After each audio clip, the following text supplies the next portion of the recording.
بالله من الشيطان الرجيم. بسم الله الرحمن الرحيم. قد سمع الله قول التي تجادلك في زوجها وتشتكي إلى الله والله يسمع تحاوركما إن الله سميع بصير. صدق الله العظيم. 28واں پارہ سورہ مجادلہ. اس سورت کے اندر دو تین چیزیں بیان فرمائی ہیں. بنیادی طور پر جو اس کا سب سے اہم موضوع شروع میں ہے وہ زہار ہے. پہلے بھی ایک سورت میں یہ گزر چکا ہے کہ اہل عرب کے اندر زمانے جاہلیت میں ایک دستور تھا کہ بعض لوگ اپنی بیوی کو ماں کہہ دیا کرتے تھے. کہتے تھے کہ تیری پیٹھ میری ماں کی طرح ہے. تو جب کوئی اس طرح کہہ دیتا تو پھر یہ تصور ہوتا تھا کہ اب وہ بیوی اس کے لیے بالکل حرام ہو گئی ہے. اسلام نے آنے کے بعد اس کی تصحیح کی کہ حرام بالکلیہ حرام نہیں ہوگی، بلکہ اگر کوئی اس کا کفارہ ادا کر دے تو وہ پھر حلال ہو جائے گی. اور اس کا کفارہ بتایا کہ یا تو ایک غلام آزاد کر دے، یا جو ہے وہ 60 روزے رکھے، یا پھر 60 مسکینوں کو 2 ٹائم کا کھانا کھلائے. تو یہ سورہ مجادلہ میں جو ہے حضرت خولہ رضی اللہ تعالی عنہ کے بارے میں آتا ہے کہ یہ ایک خاتون تھی جو حضرت اوس بن صامت رضی اللہ تعالی عنہ کی اہلیہ تھی، اور ان کے شوہر جو ہے وہ ذرا بڑی عمر کے تھے. غصے میں آ کر انہوں نے یہ بات کہہ دی. وہ اللہ کے نبی علیہ الصلوۃ والسلام کے پاس آئیں اور انہوں نے اللہ کے نبی سے پوچھا کہ اس سلسلے میں کیا حکم ہے. اس وقت تک اس کا حکم نازل نہیں ہوا تھا، یعنی یہ آیات نہیں اتری تھی، وحی نہیں آئی تھی. تو اللہ کے رسول علیہ الصلوۃ والسلام نے خاموشی اختیار کی. تو وہ ذرا اونچی آواز سے بولی کہ مجھے بتائیں کہ میں کیا کروں، اس کے بارے میں کیا حکم ہے. تو ایسا ہوا جیسا کہ وہ جھگڑ رہی ہیں کسی بات پر. اسی کو مجادلہ کہا جاتا ہے. تو بس اسی کا نام جو ہے پھر وہ سورت کا نام بھی آ گیا کہ سورہ مجادلہ. اور اسی طرح پھر کچھ اور احکام اس کے اندر جو ہے وہ اتارے ہیں اللہ رب العزت نے. اگلی آیات کے اندر پھر یہاں پر یہ حکم ہے کہ سرگوشی کرنا. مثلا اگر 3 افراد بیٹھے ہیں اور 2 آدمی سرگوشی کر لیں، سرگوشی میں بات شروع کر دیں، تو اس کا ادب بتایا ہے. اور جس کی وضاحت حدیث میں آئی ہے کہ اگر 3 افراد ہوں تو 2 افراد کو آپس میں سرگوشی نہیں کرنی چاہیے، تاکہ تیسرا بدگمانی میں مبتلا نہ ہو کہ پتنی یہ کوئی میرے خلاف بات کر رہے ہیں.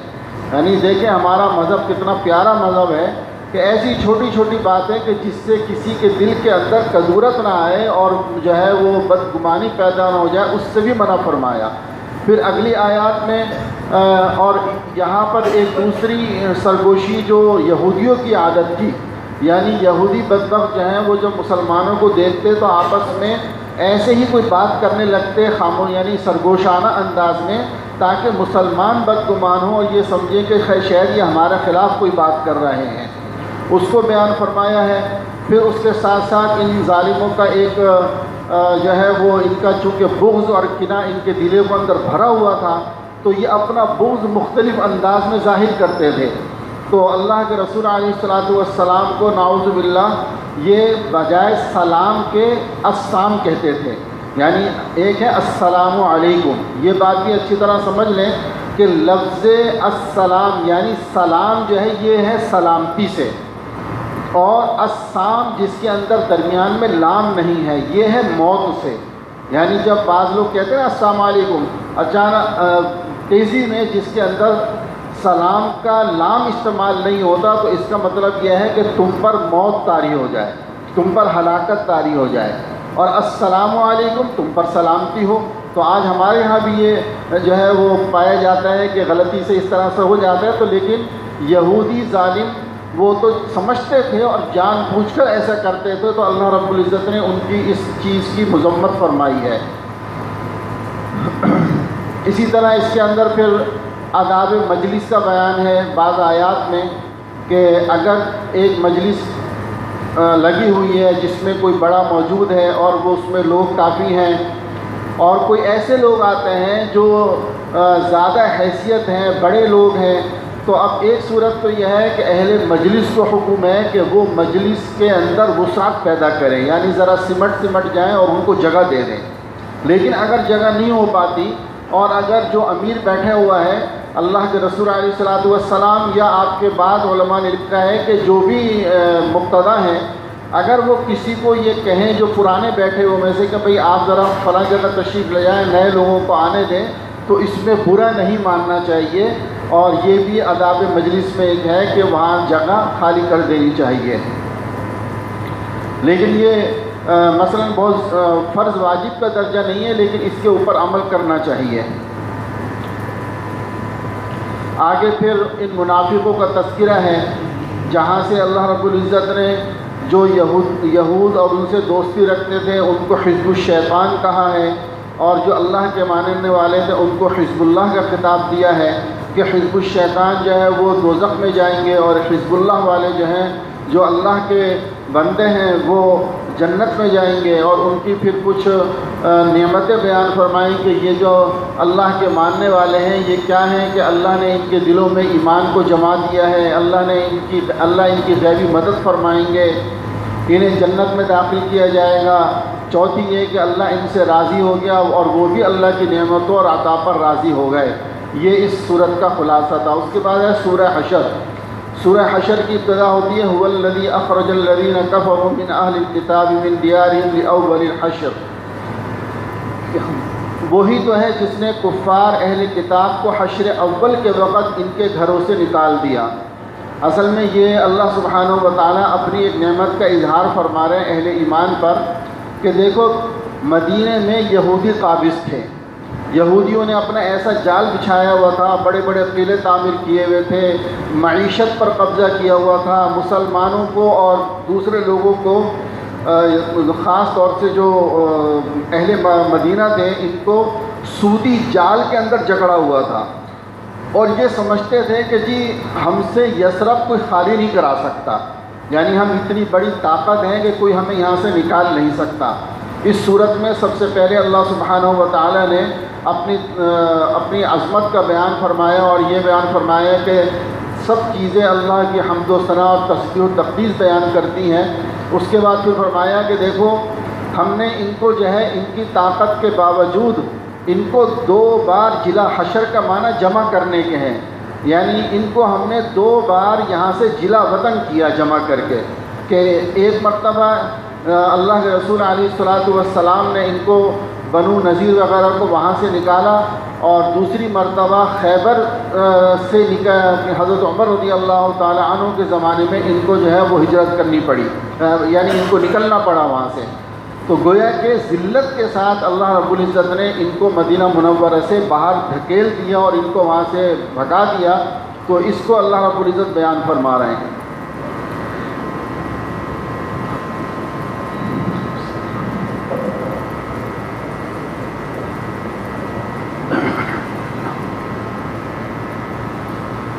اللہ اکبر۔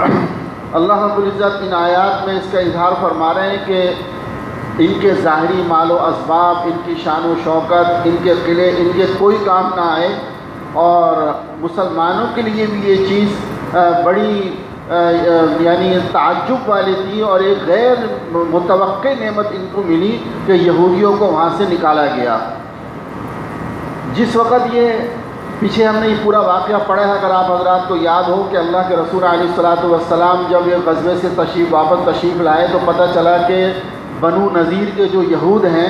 انہوں نے حملہ کرنے کا اور دشمن سے ساز باز کی کوشش کی تھی، تو آپ نے فرمایا کہ اب ان کا علاج کرنا ضروری ہے۔ اس کے بعد آپ نے ان پر چڑھائی کی اور یہود کو وہاں سے نکال دیا۔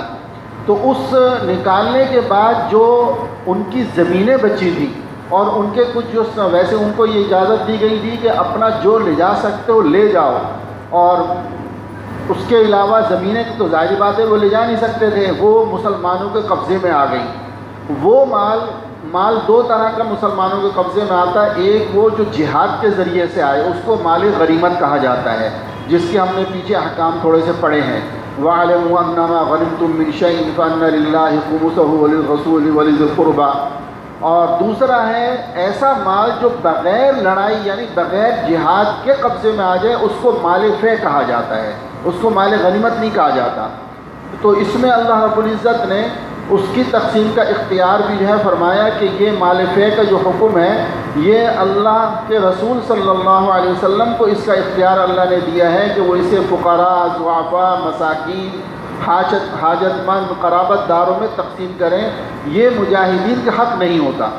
مال غنیمت کا اس کے خلاف ہے. مال غنیمت میں سب کا حق ہوتا ہے، اس میں سے خمس نکال کر باقی مال جو ہے وہ مجاہدین پر جتنے بھی اس جہاد میں شریک ہیں ان پر خرچ کیا جاتا ہے، ان کا تقسیم کیا جاتا ہے، لیکن مال فے کا وہ حکم نہیں ہے. بہرحال اس قسم کے کچھ اس کے اندر احکام ہیں.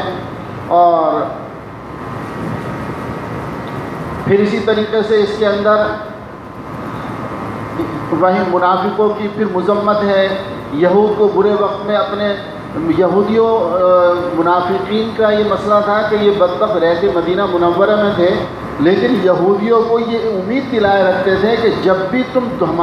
بھی مسلمانوں پر حملہ کرو گے ہم تمہارا ساتھ دیں گے. یعنی در پردہ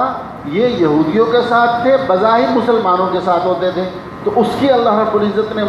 جو ہے وہ مذمت فرمائی ہے اور کہا کہ ان کا حشر بہت برا ہوگا، اور یہ سمجھتے ہیں کہ شاید ان کے ساتھ کچھ نہیں ہوگا، لیکن اس جرم کی پاداش میں ان کو بہت سخت سزا دی جائے گی.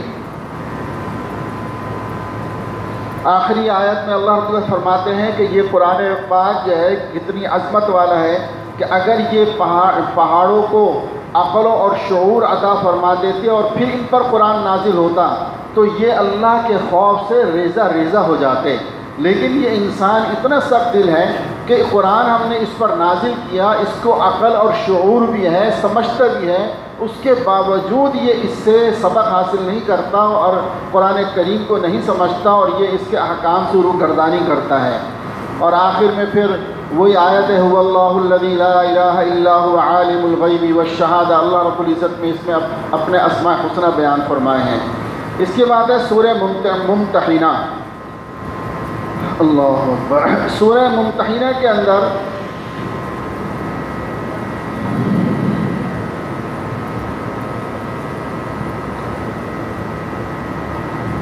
اس کا مکمل خلاصہ بس چند اس میں عرض کر دیتا ہوں کہ ایک جو معاہدہ ہوا تھا صلح حدیبیہ کا، جس میں یہ طے ہوا تھا کہ مرد اگر مکے سے مسلمان ہو کر مدینے آ گئے تو اس کو واپس کرنا ہوگا مدینے والوں کو. اس معاہدے کے اندر مردوں کا ذکر تھا، عورتوں کا ذکر نہیں تھا. تو اسی طریقے سے وہاں سے کوئی خاتون آئیں تو اس کے اوپر یہ مسئلہ ہوا تو فرمایا کہ بھئی یہ تو معاہدہ مردوں کا ہے، عورتوں کا نہیں ہے. بعض روایات کے اندر یہ ہے کہ ایک خاتون جس کا نام سارہ تھا اور وہ گانا بجانے والی کوئی خاتون تھی، وہ مکے سے مدینہ آئی، لیکن اس نے کہا کہ اسلام میں نے قبول نہیں کیا، بلکہ میں یہاں آئی ہوں اپنا مانگنے کے لیے، تعاون کے لیے کہ میرے حالات خراب ہو گئے اور مکہ مکرمہ کے اندر چونکہ جنگ کی وجہ سے اور حالات کی وجہ سے اب مجھے کوئی سنتا نہیں ہے، تو وہ یہاں پر آئی تھی امداد کے لیے. اور لیکن اس کے علاوہ ایک اور جو ہے وہ حاتم بن ابی بلتہ رضی اللہ تعالی عنہ کا کچھ تذکرہ اس میں آتا ہے کہ وہ یمن کے رہنے والے تھے، لیکن مکہ مکرمہ میں ان کی فیملی رہتی تھی، یعنی ان کا کوئی قبیلہ نہیں تھا بلکہ وہ یمن سے ہجرت کر کے مکہ آئے تھے. اچھا، یہ مسلمان ہو کر تشریف لے آئے مدینہ منورہ. اب جس وقت میں اللہ کے نبی علیہ الصلوۃ والسلام فتح مکہ کے لیے، یعنی مکہ کو فتح کرنے کے لیے لشکر تیار کر کے جانے کی تیاری کر رہے تھے، تو انہوں نے یہ بات سوچی کہ یہ جو سارہ خاتون ہے یہ جا رہی تھی واپسی مکے، تو انہوں نے سوچا کہ اگر میں مشرکین مکہ کو ایک خط کے ذریعے یہ اطلاع کر دوں کہ بھئی تمہارے اوپر اللہ کے رسول علیہ الصلوۃ والسلام لشکر لے کر آ رہے ہیں، تو یہ ہوگا کہ میری فیملی کے ساتھ وہ لوگ کچھ تعاون کریں گے کہ ہو سکتا ہے ان کے اوپر سختی نہ کریں. اور باقی چونکہ اللہ کا وعدہ ہے مکہ فتح ہوگا تو فتح تو اللہ کے رسول ہی کی ہوگی، لہٰذا میرے خط سے کوئی نقصان بھی نہیں پہنچے گا۔ یہ ان کی ایک سوچ تھی۔ اس سوچ کے ذریعے سے انہوں نے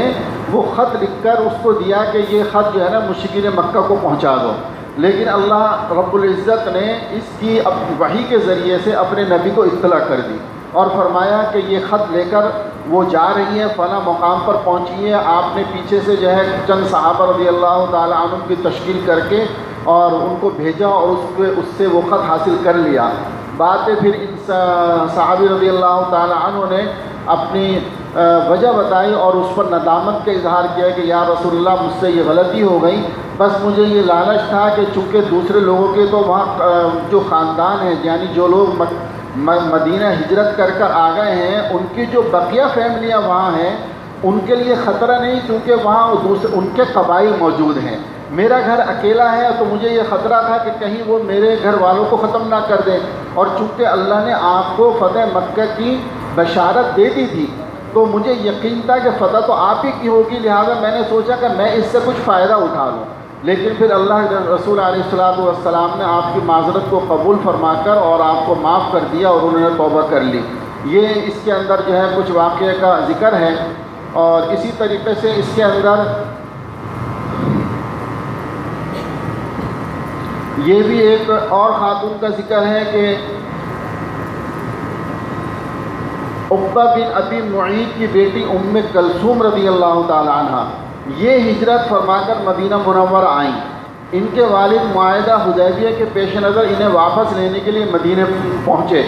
تو حضور اکرم صلی اللہ علیہ وسلم نے یہ کہہ کر خالی ہاتھ لوٹا دیا کہ ہمارا معاہدہ صرف ایمان لانے والے مردوں کے بارے میں تھا، عورتوں کے بارے میں نہیں تھا۔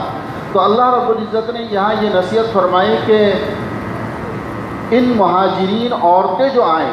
تو اے اللہ کے رسول آپ یہ تحقیق کر لیں کہ آیا وہ صحیح نیت سے آئی ہیں، اللہ اور اس کے رسول کے لیے ہجرت کر آئی ہیں، یا وہ کوئی دھوکہ دینے کے لیے آئی ہیں، یا وہ کسی اور غرض سے آئی ہیں۔ یہ آپ معلومات کر کے اور پھر جو ہے نا وہ آپ ان کو جو ہے وہ تحفظ دے سکتے ہیں اور ان کا خیال رکھ سکتے ہیں۔ اس قسم کے کچھ واقعات اور کچھ جو ہیں وہ احکامات اس صورت کے اندر ہیں۔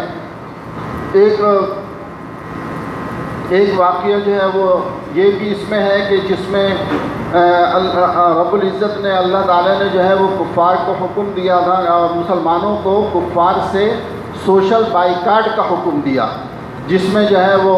سب نے عمل کیا، اور باپ نے بیٹے سے، بھائی نے بھائی سے تعلقات ختم کر دیے، یہ دکھانے کے لیے کہ اصل ایمانی اور خونی رشتہ ہے ہمارا، اس کے علاوہ ہمارا کوئی رشتہ نہیں ہے۔ باقی تفصیلات تو انشاءاللہ اللہ نے زندگی دی تو پھر بعد میں جب ہوگا تو اس میں بتائیں گے، یہ صرف ایک مختصر سا تعارف سورت کا کرواتے ہوئے۔ اگلی ہے سورہ صف۔ اس سورت کے اندر اللہ سبحانہ و تعالی نے فرمایا یقاتلون فی سبیلہ صفا کأنہم بنیان مرصوص،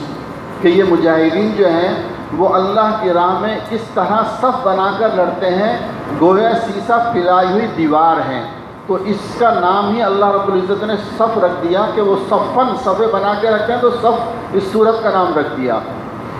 اس کے اندر جہاد اور قتال کا موضوع ہے۔ اللہ کی تسبیح و تقدیس کرنے کے بعد مسلمانوں کو سختی سے تنبیہ کی گئی ہے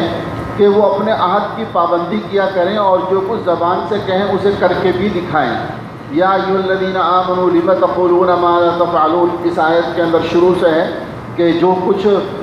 کہتے ہو وہ کرو، جو نہیں کہتے ہو تو وہ نہ کرو، لیکن کہہ کر نہ کرنا یہ خلاف ورزی ہے۔ پھر مسلمانوں کو اس میں جہاد کی ترغیب دی گئی ہے، اور اس کے بعد حضرت موسیٰ علیہ السلام کے بتایا ہے کہ حضرت موسیٰ علیہ السلام کی مخالفت ہوئی اور قوم عمالقہ نے جہاد کرنے ان کو حکم دیا اور اس نے انکار کر دیا ان کی قوم نے۔ پھر آگے حضرت عیسیٰ علیہ السلام نے اپنے بعد آنے والے نبی کی بشارت دی، اور عیسیٰ علیہ السلام نے یہ بتایا کہ ہماری کتابوں میں اللہ کے رسول علیہ السلام کو احمد کے لقب سے بتایا گیا ہے، یعنی بشارت دی گئی ہے ہماری کتاب کے اندر، تو اس کا کچھ تذکرہ کیا ہے۔ اور اس کے بعد پھر بعض صحابہ رضی اللہ تعالی عنہم یہ فرماتے تھے کہ اگر ہمیں جہاد کا موقع دیا جائے اور ہمارے لیے جہاد کا حکم اترے تو ہم اس وقت خوب جہاد کریں گے۔ تو اللہ رب العزت نے فرمایا اس صورت کے دوسرے رکوع میں یا ایھا الذین آمنوا هل ادلکم علی تجارۃ تنجیکم من عذاب علیم، کہ اے ایمان والو میں تمہیں ایسی تجارت نہ بتاؤں کہ جو تمہیں دردناک عذاب سے نجات دے گی۔ اور پھر اللہ نے آگے جہاد کا تذکرہ کیا کہ اپنے جان سے اپنے مال سے جہاد کرنا یہ تمہارے لیے کامیابی کا ذریعہ ہے۔ آخر میں اللہ رب العزت نے ایک مثال دے کے فرمایا کہ اے ایمان والو تم اللہ کے دین کی دعوت اور مدد کے لیے ایسے ہی کھڑے ہو جاؤ جیسے عیسیٰ علیہ السلام کے حواری اپنے نبی کے ساتھ کھڑے ہوئے تھے۔ یا ایھا الذین آمنوا اس کے اندر ہے کہ حضرت عیسیٰ انصار اللہ کے جو اللہ کے مددگار تھے یعنی عیسیٰ علیہ السلام کے ساتھ وہ کھڑے ہو گئے تھے۔ اور پھر آخر میں اس صورت کے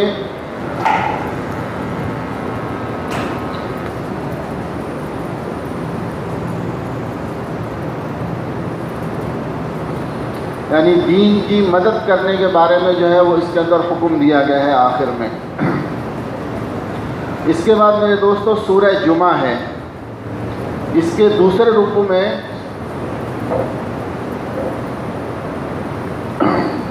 یا ایھا الذین آمنوا اذا نودی للصلاۃ من یوم الجمعہ، تو اس لیے اس سورت کا نام ہی جمعہ رکھ دیا ہے۔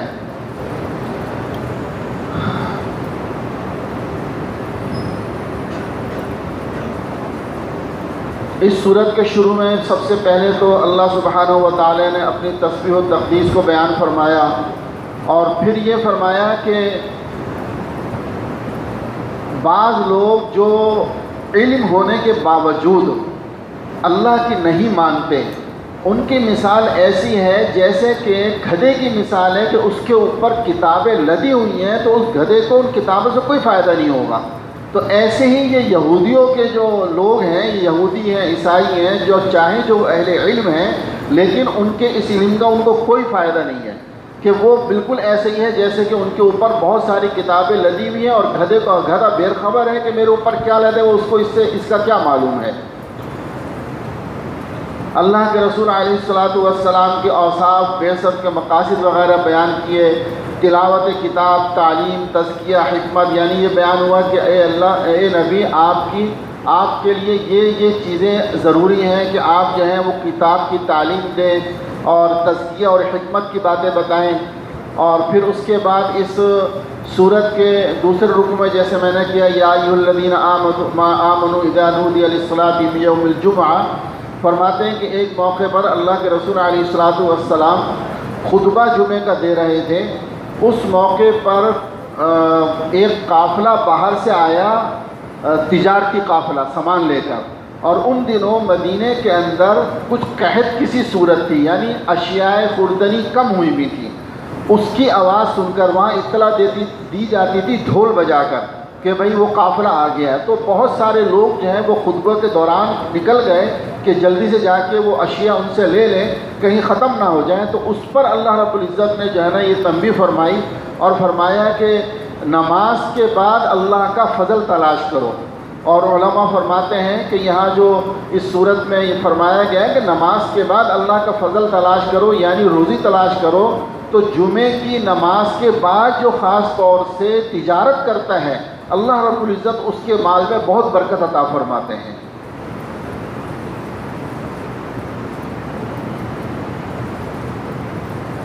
اس کے بعد میرے دوستو سورہ منافقون ہے،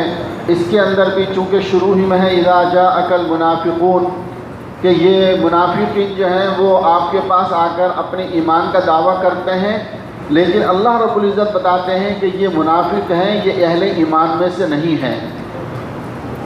اور اس میں منافقوں کے اخلاق، ان کے جھوٹ، ان کی سیاکاریاں، مسلمانوں کے لیے ان کے بغض و عناد، ان کے ظاہر و باطن کے تضاد کو بیان کیا گیا ہے۔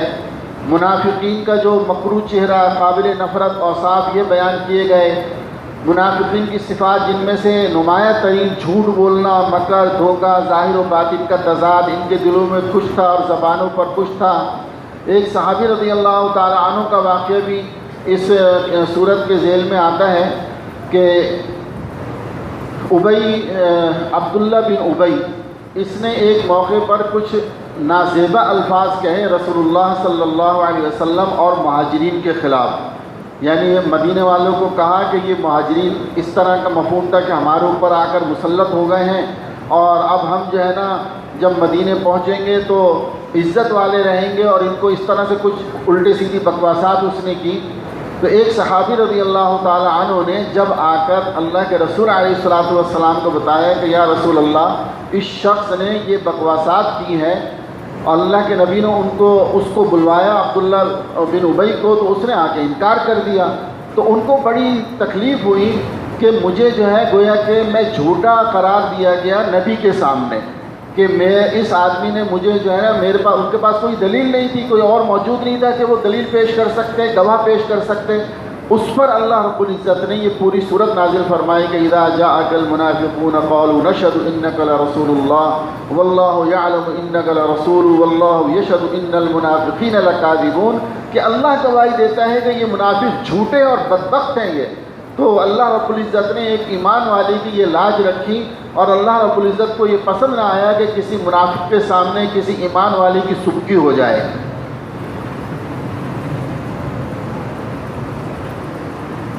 اس منافق کے بارے میں کہ یہ بڑے اچھے ڈیل ڈول کا تھا عبداللہ بن ابی، تو بڑی فصاحت بھی اس کی زبان میں بڑی تھی، بات کرنے کا ڈھنگ آتا تھا، تو لوگ سمجھتے تھے کہ بھئی یہ جو ہے بڑا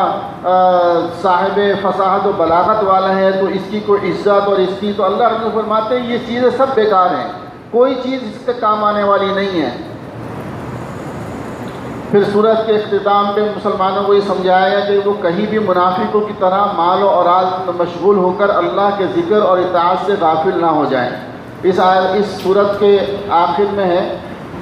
کہ انما اموالکم و اولادکم فتنہ، کہ تمہاری اولاد اور تمہارے مال یہ فتنہ ہیں۔ تو اس کا خلاصہ ان آیتوں کا یہ ہے کہ اے ایمان والو، بعض مرتبہ تم اپنے اولاد کی وجہ سے بہت سے ایسے فتنوں کے اندر مبتلا ہو جاتے ہو جو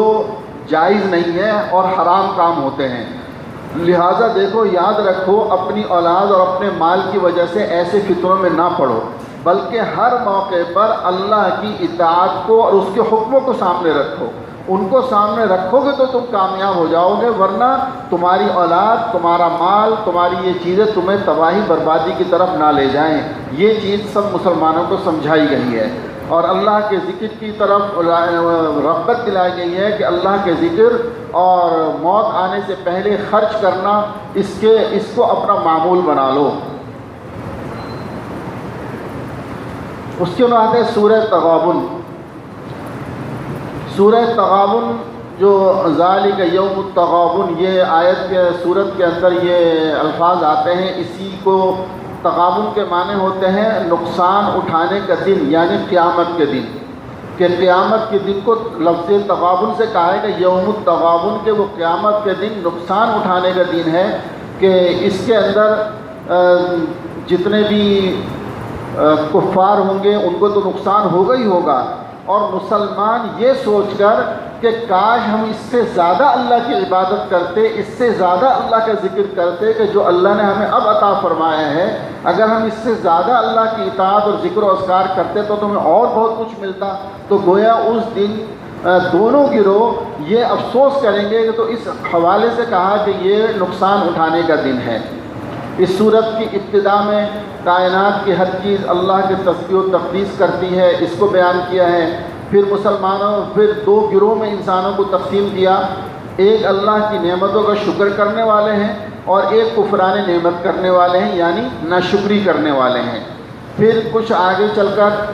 گزشتہ قوموں کا تذکرہ کیا، جیسے پہلے ہوا قوم عاد، قوم سمود، قوم نوح، کہ ان لوگوں نے کیا کیا، اس کا انجام ان کے ساتھ کیا ہوا، اس کا جو ہے وہ تذکرہ ہے۔ پھر آگے کچھ آیات میں یہ ہے کہ یہ جو جھٹلانے والے ہیں اللہ کے نبی رسول اللہ صلی اللہ علیہ وسلم کو، ان کو اس بات کا یقین ہونا چاہیے کہ ایک دن آنے والا ہے جس کے اندر ان کی خبر لی جائے گی، اور یہ برحق معاملہ ہے، اس کے اندر کوئی شک و شبہ نہیں ہے۔ اللہ اکبر، استغفر اللہ۔ بلکہ یہ جو میں نے پچھلے آیت میں انما اموالکم و اولادکم، وہ اس صورت کی آیت ہے کہ جو میں نے بیان کیا وہ اس کے اندر آخر کے اندر ہے۔ وہاں بھی کچھ تھوڑا سا تذکرہ دوسرا ہے، لیکن اس میں ہے کہ یہ اپنی اولاد اور اموال کی وجہ سے فتنے میں نہ پڑو۔ اس کے بعد میرے محترم سورہ طلاق اور سورہ تحریم ہے۔ یہ دو صورتیں ہیں، اس کے اندر طلاق کے احکامات ہیں اور عدت کے احکامات ہیں۔ طلاق کس طرح سے دی جائے، اس کا کیا نظام ہے، بوڑھی عورت ہو اور جوان ہو اس کے عدت کے کیا احکامات ہیں۔ مقصد ان دونوں صورتوں میں تقریباً احکامات ہیں۔ اب ظاہری بات ہے کہ ہمارے پاس اتنا وقت نہیں ہوتا کہ ہم پورے احکامات کو بتا سکیں، لیکن تعارفاً بس یہ سمجھ لیں کہ اس صورت میں سورہ طلاق میں خاص طور سے یہ ساری چیزیں ہیں۔ آگے سورہ تحریم ہے، اس میں جو بڑا موضوع ہے وہ اللہ کے رسول علیہ الصلاۃ والسلام نے ایک موقع پر پھر وہی بات آ جاتی ہے، تفصیلات میں جائیں تو وقت لگتا ہے، خلاصے ہی پہ کہنا پڑتا ہے کہ ایک موقع پر اللہ کے رسول علیہ الصلاۃ والسلام نے اپنے لیے شہد کو فرمایا کہ میں آئندہ قسم کھا لی کہ میں آئندہ شہد استعمال نہیں کروں گا۔ اس پر اللہ رب العزت نے بڑے ہی پیارے انداز میں اپنے نبی کو فرمایا کہ اے میرے نبی، جس چیز کو یا ایھا النبی لم تحرم ما احل اللہ لک، کہ اے میرے نبی، یعنی بڑا خوبصورت انداز ہے کہ اے میرے نبی، جس چیز کو آپ کے رب نے حلال کر دیا آپ کیوں اس کو حرام کر رہے ہیں؟ اور پھر حکم ہے کہ آپ اپنا اس کا کفارہ ادا کریں، اس قسم کو توڑیں اور اس کا کفارہ ادا کر کے جو ہے آپ یہ چیز، تو آپ نے اس کے بعد پھر اس کا کفارہ ادا کر کے اور پھر اس چیز کا استعمال شروع فرما دیا۔ اس کی جو تفصیلات ہیں وہ سورہ تحریم میں ہیں۔ سورہ تحریم کے اوپر ہی جو ہے وہ پھر اس کا 28ویں پارے کا اختتام ہوتا ہے، اور اس کے بعد سورہ ملک شروع ہوتی ہے 29ویں پارے کے اندر۔ سورہ ملک کے بارے کی فضیلت آپ حضرات کو یقیناً یاد ہوگی کہ جو آدمی روزانہ سورہ ملک پڑھتا ہے، کہتے ہیں کہ قبر کے عذاب سے اس کو نجات ملتی ہے، اور قیامت کے دن یہ سورت انسان کے لیے ایک نور ہوگا جو اس کو ہر طرف سے بچائے گی۔ اس لیے ہمارے علماء، مشائخ اور بزرگوں کا یہ بہت معمول رہا ہے کہ وہ اس سورت کو لازمی اس کی تلاوت فرمایا کرتے تھے۔ پھر اس سورت کے اندر جو ہے وہ یعنی آسمان و زمین کی بادشاہت کس کی، اللہ کی ہے، اس کا بیان ہے۔ موت و حیات، ذلت، عزت، فقیری، غنا،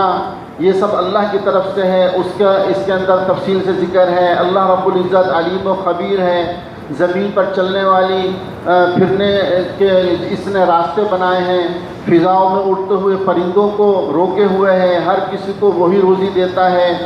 اس صورت کی مختلف آیات میں یہ سارے مضامین کا بیان ہے۔ اور آسمان کی چھت، اس میں ستاروں کی قندیلیں، وہ جو عرض کیا پہلے بھی کہ جو ستارے ہیں کمکمے لگے ہوئے ہیں، اس کا بیان ہے کہ زمین کو فرش بنا دیا، بہتے ہوئے چشمے بنا دیے۔ وہ حکیم و خبیر ذات ہے جو ہر ایک کی خبر رکھتی ہے۔ پھر آگے کہ دوزخ جوش مار رہی ہے، یوں لگے گا کہ غصے کے مارے پھٹ ہی جائے گی۔ یعنی یہ تنبیہ ہے کہ یہ مت سمجھو کہ دوزخ بس افسانوی چیز ہے، بلکہ دوزخ ابل رہی ہے اور غصے سے پھٹ رہی ہے۔ لہذا یاد رکھو جو منکرین ہیں ان کے لیے وقت آنے والا ہے۔ پھر آخر میں فرمایا کہ عذاب قبر کو دیکھیں گے تو ان کے چہرے بگڑ جائیں گے اور ان سے کہہ دیا جائے گا یہی ہے جسے تم طلب کرتے تھے۔ یعنی جو کہتے تھے جی جلدی عذاب آ جائے، عذاب کیوں نہیں آتا اگر تمہارا وعدہ سچا ہے، تو اللہ رب العزت فرماتے ہیں وہ وقت آئے گا جب ان کے چہرے بگڑ جائیں گے اور پھر یہ اس چیز کو دیکھ لیں گے جس چیز کی یہ طلب کرتے تھے۔ اس کے بعد سورہ قلم ہے۔ سورہ قلم میں چونکہ شروع ہی میں ہے، قلم کا تذکرہ ہے، اس وجہ سے اس کو جو ہے نام ہی سورہ قلم اس کا رکھ دیا۔ قلم اور کتاب، آپ کو معلوم ہے قلم اور کتاب جو ہے اس کی بڑی اہمیت ہے۔ جتنے بھی علوم منتقل ہوئے ہیں وہ قلم کے ذریعے منتقل ہوئے ہیں۔ علماء نے لکھا ہے کہ اس قلم میں آج کل کا یہ جتنا بھی جدید نظام ہے، نیٹ وغیرہ، یہ سب قلم میں گویا کہ داخلے ساری یہ جدید اس کی شکل ہے، تعلیم حاصل کرنے کی اور جو ہے وہ علم پھیلانے کی یہ جدید شکلیں ہیں۔ صحیح استعمال ہو تو صحیح ہے، غلط استعمال ہو تو غلط ہے۔ پھر اس میں اس صورت کے اندر رسول اللہ صلی اللہ علیہ وسلم کے اخلاق و مناقب کا بیان ہے۔ حضرت عائشہ رضی اللہ تعالی عنہ سے کسی نے پوچھا تھا کہ اللہ کے رسول علیہ الصلوۃ والسلام کے اخلاق کیا ہیں، تو آپ نے فرمایا وَإِنَّكَ لَعَلَىٰ خُلُقٍ عَظِيمٍ، کہ قرآن کریم جو ہے نا وہی میرے محبوب کے اخلاق ہیں سارے۔ اور اس میں یہ بھی ہے کہ یہ لوگ جو کہتے ہیں رسول اللہ صلی اللہ علیہ وسلم کو مشرکین مکہ نعوذ باللہ دیوانہ کہتے ہیں، تو اللہ رب العزت قسم کھا کے فرماتے ہیں کہ یہ میرے نبی جو ہیں وہ دیوانے نہیں ہیں، نہ کوئی وہ مجنون ہیں، اور بلکہ یہ تو بلند اخلاق والے ہیں۔ پھر آگے اسی طرح کچھ بستیوں کا، یعنی ان لوگوں کا مخالفین کے اخلاقی جو ان کی حالت تھی اس کا کچھ تذکرہ ہے کہ یہ کیسے لوگ ہیں، جھوٹ بولنے والے ہیں، قسمیں کھانے والے ہیں، چغل خوری کرنے والے ہیں، حد سے بڑھنے والے ہیں، گناہ گار ہیں، بے نسب کے لوگ ہیں، ان کا کوئی نسب نہیں ہے، سرکشی کرنے والے ہیں، مال اور بیٹوں کی وجہ سے وہ سمجھتے ہیں کہ ہم بہت بڑی چیز ہیں، لیکن قرآن کہتے ہیں کہ ان کی کوئی حیثیت نہیں ہے، چاہے جتنا مال جتنے بیٹے ہوں، یہ سب بیکار ہے اگر اللہ کی طرف سے جو ہے وہ ان کے اندر اطاعت نہ ہو۔ ایک قصہ اس کے اندر لکھا ہے انہوں نے اصحاب الجنہ، باغ والوں کا قصہ۔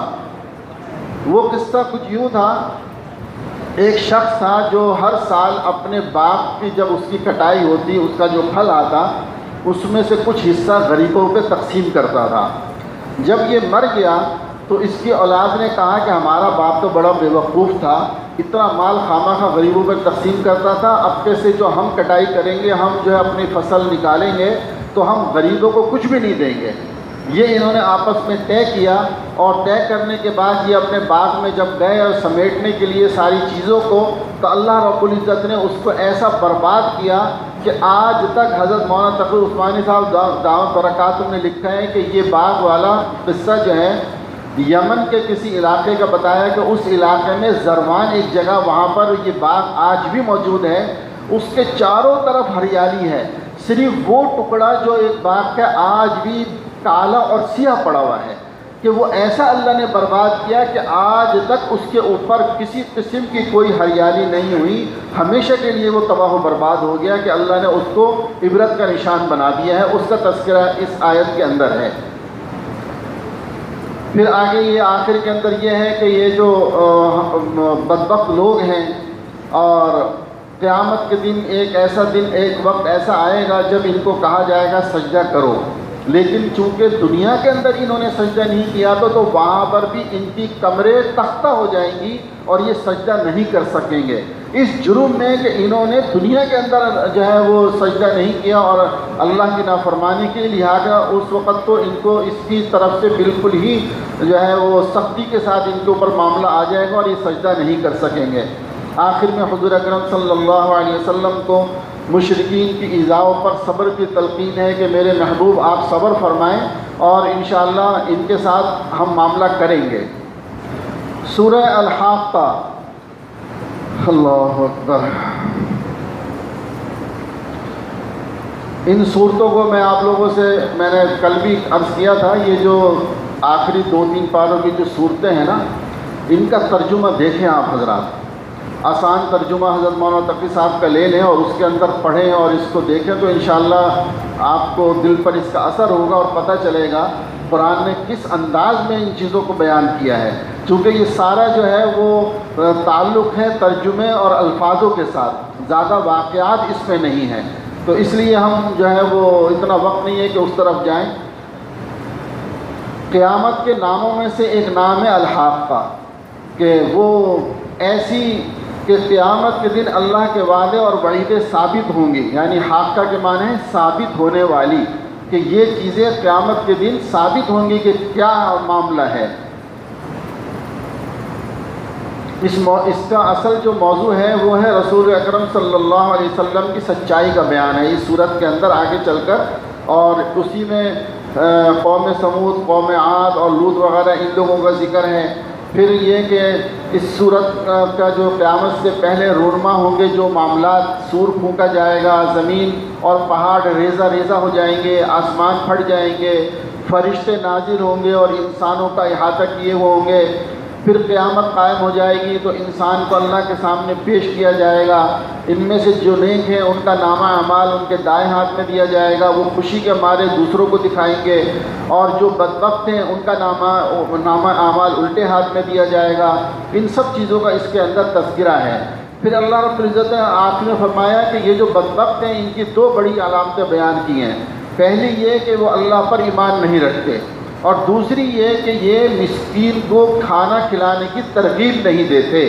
یعنی یہ بھی ایک بدبختی کی علامت بتائی ہے کہ جو مسکین کو کھانا نہ کھلائے، اس کی ترغیب بھی نہ دے اور اس کے اندر بخل کرے، تو یہ بھی گویا کہ بدبختی کی ایک علامت ہے۔ اللہ پاک ہماری حفاظت فرمائے۔ اس کے بعد فرمایا کہ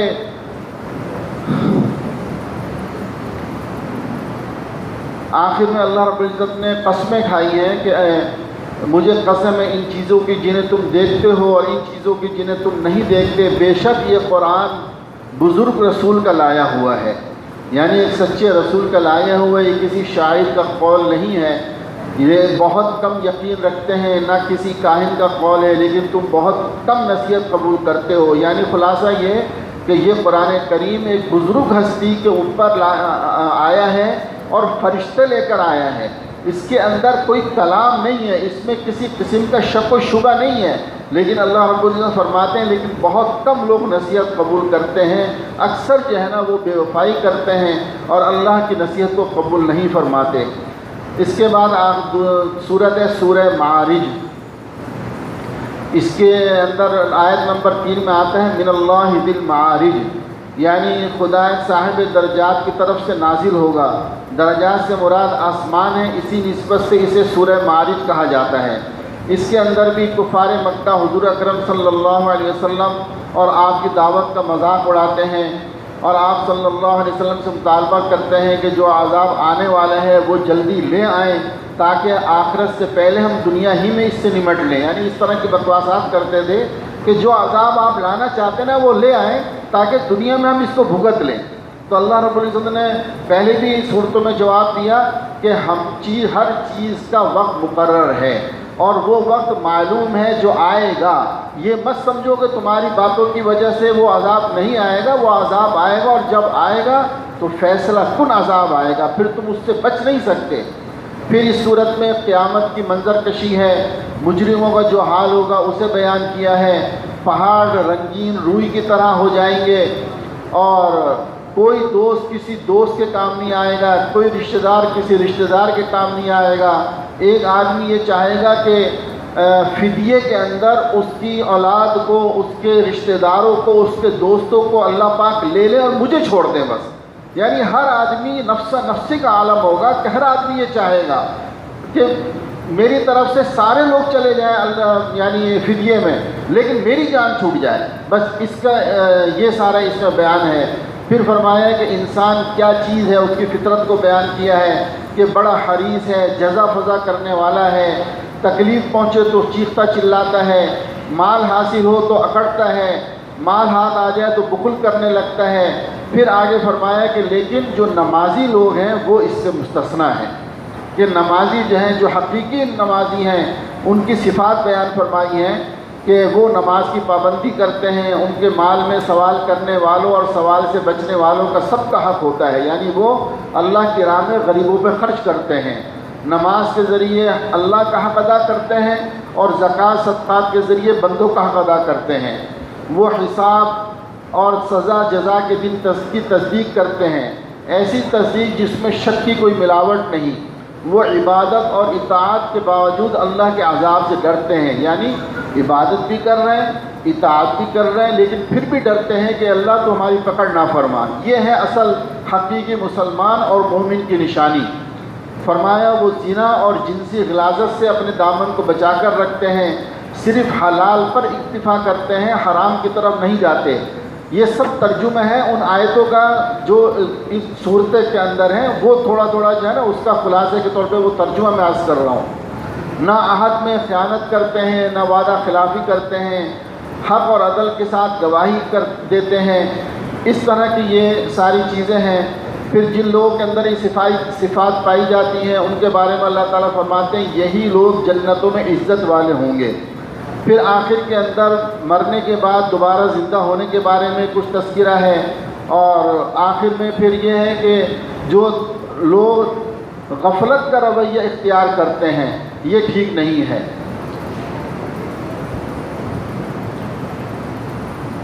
اللہ کہ غفلت اللہ فرماتے ہیں یہ ٹھیک نہیں ہے، بلکہ ان چیزوں میں، عبادات میں اور دوسرے معاملات میں انسان کو جو ہے وہ بیدار رہنا چاہیے۔ اسی طرح یہ تقریباً آدھا پارہ ہو جاتا ہے، انشاءاللہ اس کے علاوہ جو ہے وہ کل ہم اس کو پڑھیں گے، اور پرسوں اللہ کے حکم سے ہمارا قرآن کریم یعنی تراویح کے اندر بھی پورا ہو جائے گا۔ اور یہ اس رب کا بڑا فضل ہے، چاہے جیسے تیسے ہوا کمیاں اور کمزوریوں کے ساتھ، لیکن پورے قرآن کریم کا خلاصہ بھی ہمارا انشاءاللہ پرسوں پورا ہو جائے گا۔ اللہ پاک اپنے فضل سے قبول فرمائے۔